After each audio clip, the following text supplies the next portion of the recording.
the latest chatter around the league at OTAs, at the voluntary OTAs, if it's not about which players are not there, coaches are now reacting to the fact that there's going to be a fair catch rule applied to kickoffs in 2023 across the NFL. This is due to concussion protocol. They're trying to, the league, cut down on the number of concussions. That's what this comes down to.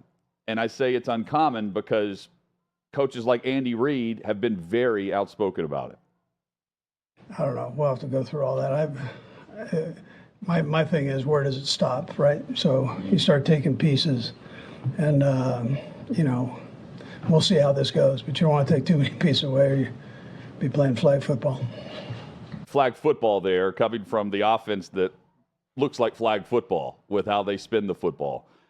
Chad, you can now take a fair catch on a kickoff next season inside the 25-yard line, outside of the end zone, and you're going to get the ball at the 25. We have seen this in college football, and while I'm not a fan of the rule, I understand the concept of why they're doing it and why, honestly, they ignored special teams coaches who were out front and said they opposed this. John Harbaugh, by the way, joins in with Andy Reid on his opposition of the rule change.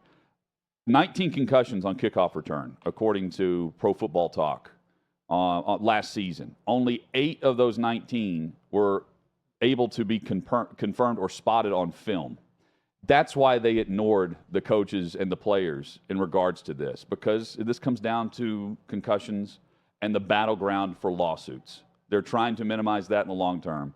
And also, the kickoff rule, where you can fair catch now, that is like on the list of things that make the NFL look like flag football, so far down the list for me compared to the rules changes we've noticed and that they've adapted to for the last decade.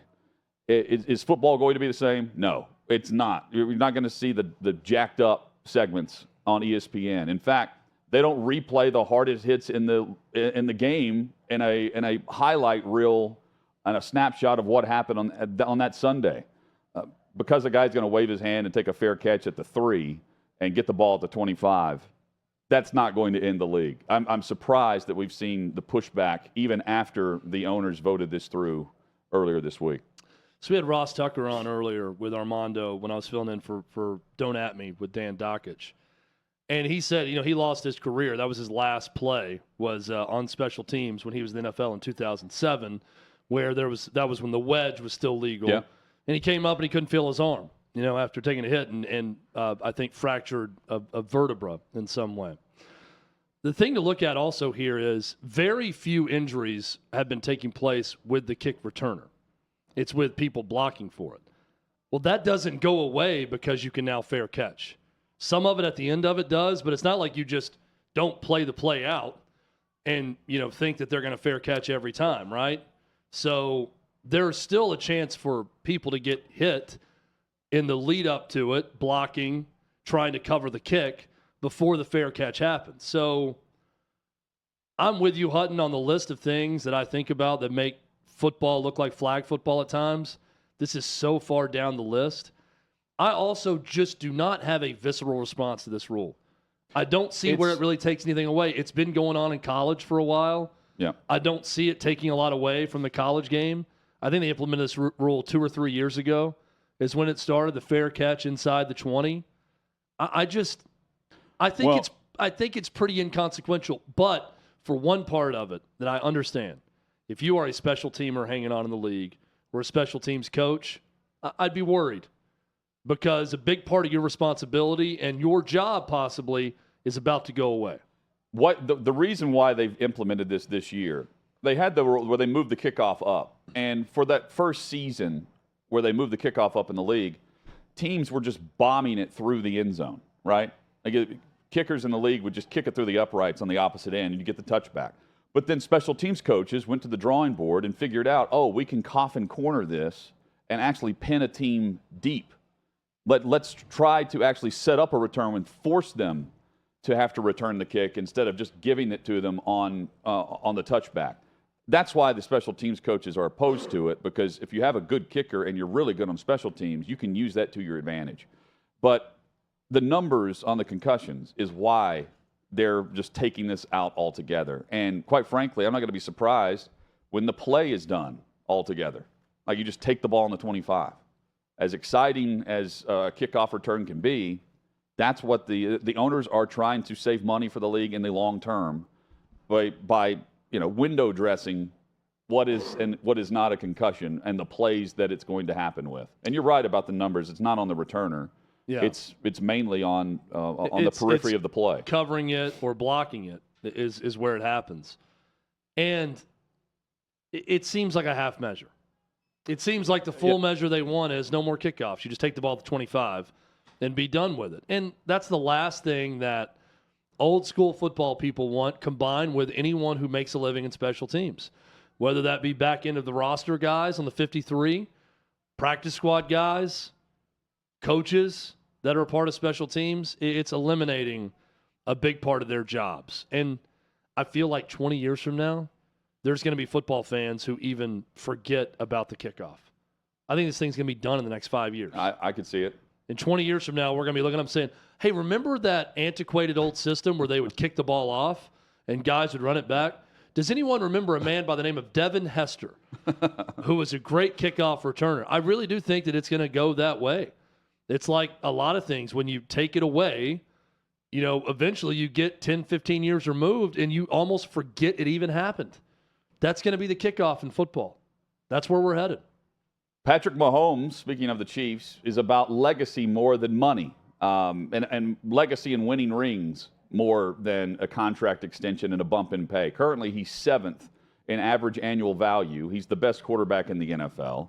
And we know through Brett Veach, that their general manager, that once Burrow and Herbert end up with their extensions, Mahomes is then going to get an extension as well, and they're going to make sure he's not further down the list of the average value for a contract for quarterbacks. But I love the honesty about where he's coming from on this. He's got a ton of money, and he said at some point, if you want to continue to win rings, I've got to make sure that underneath the salary cap structure, I give my team the luxury and the space to go out and do something or keep good players around me that I want here.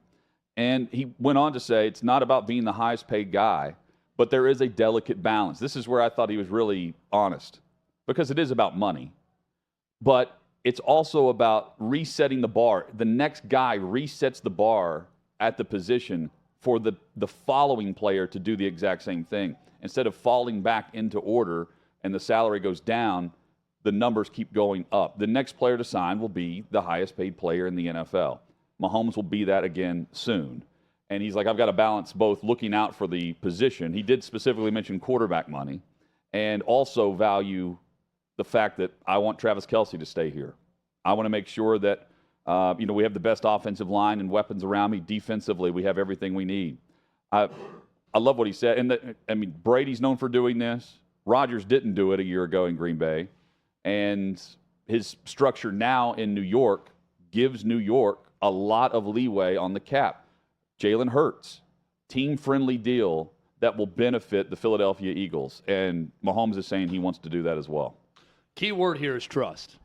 Patrick Mahomes trusts that organization, trusts Brett Veach, trusts Andy Reid, trusts the Hunt family, trusts everyone in that organization to not only do what's right by him, but to help him understand what's right for the organization and how they can constantly be in contention to win a Super Bowl. That level of trust by a guy who drafted him and by the organization that brought him in, tough to replicate. Tom Brady had it. He took the pay cuts we talked about. He did team-friendly deals for that reason. There's a level of trust there. Now we compare that to a Kevin Byard with the Titans. Not the same position, but he's the star of the defense as a safety. There isn't that trust. A different GM drafted him.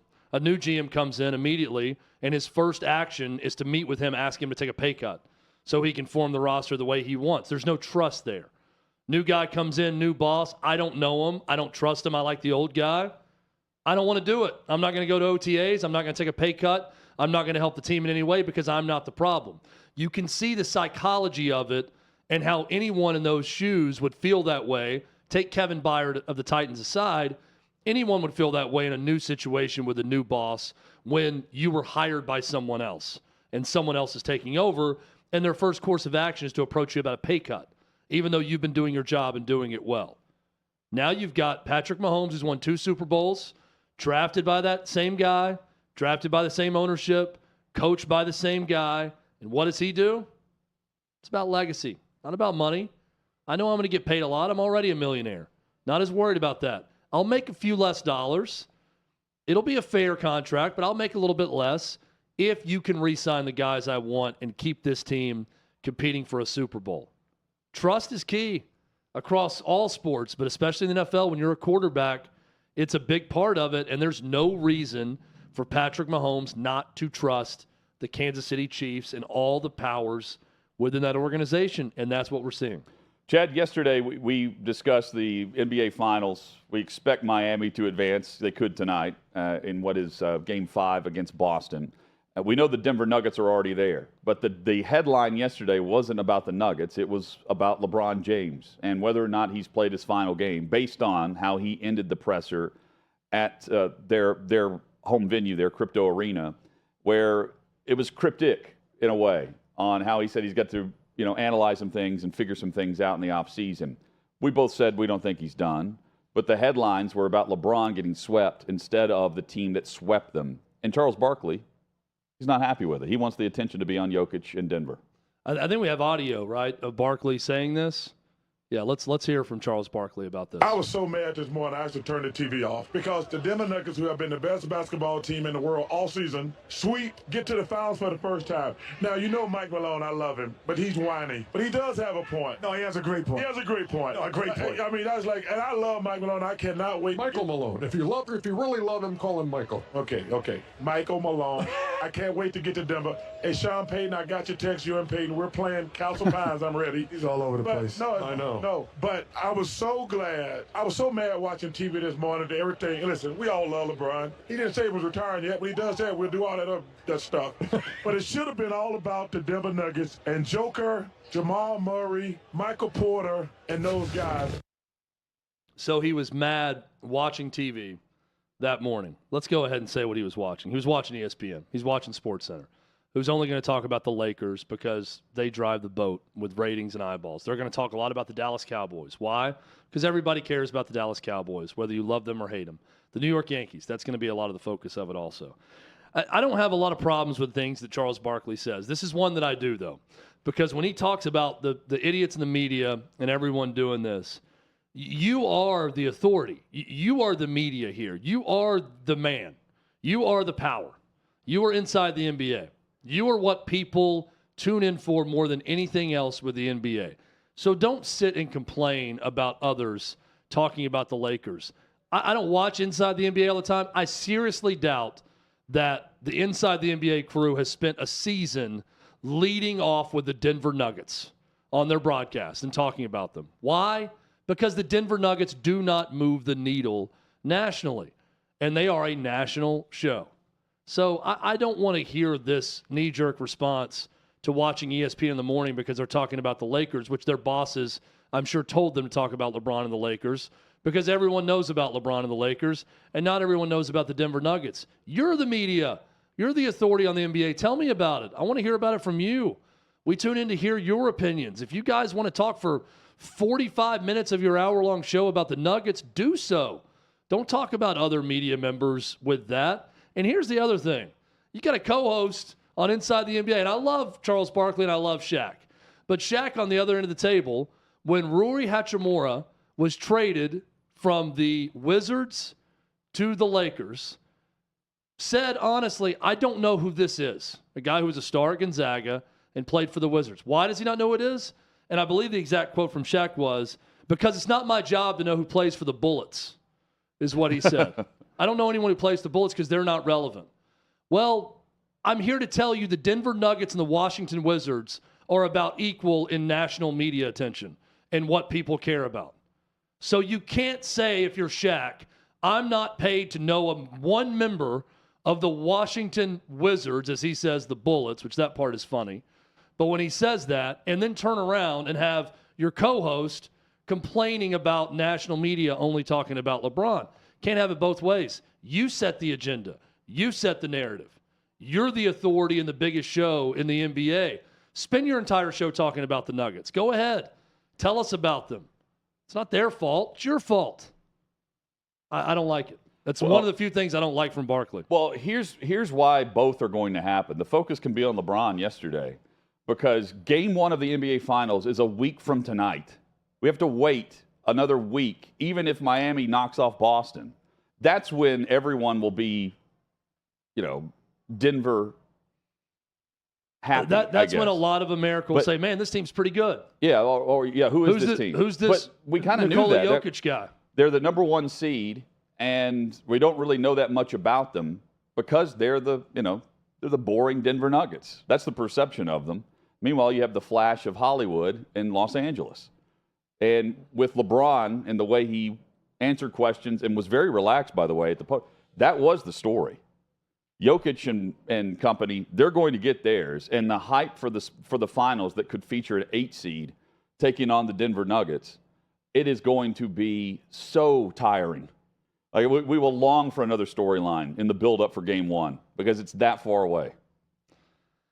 And it's also, just in general, it's not, again, I know Charles Barkley's talking about ESPN. It's not ESPN or any one media's responsibility to give credit. And what I mean by that is ESPN's talking about what they think most people want to hear about. And you're right, on the day after that press conference, is LeBron James going to retire? That's going to lead the conversation because you got time with the Nuggets. A ton. They're going to be in the finals after that. So I get it. Like, yes, the cool part of this story are the ascension. It's the ascension of the Denver Nuggets. And Jokic being a really fun player to watch, it's very unique and different. I understand all that, but I think there's a bigger conversation to be had about responsibility of sports media to hype something or give something credit as opposed to just talking about what the majority of your audience wants to discuss and wants to hear.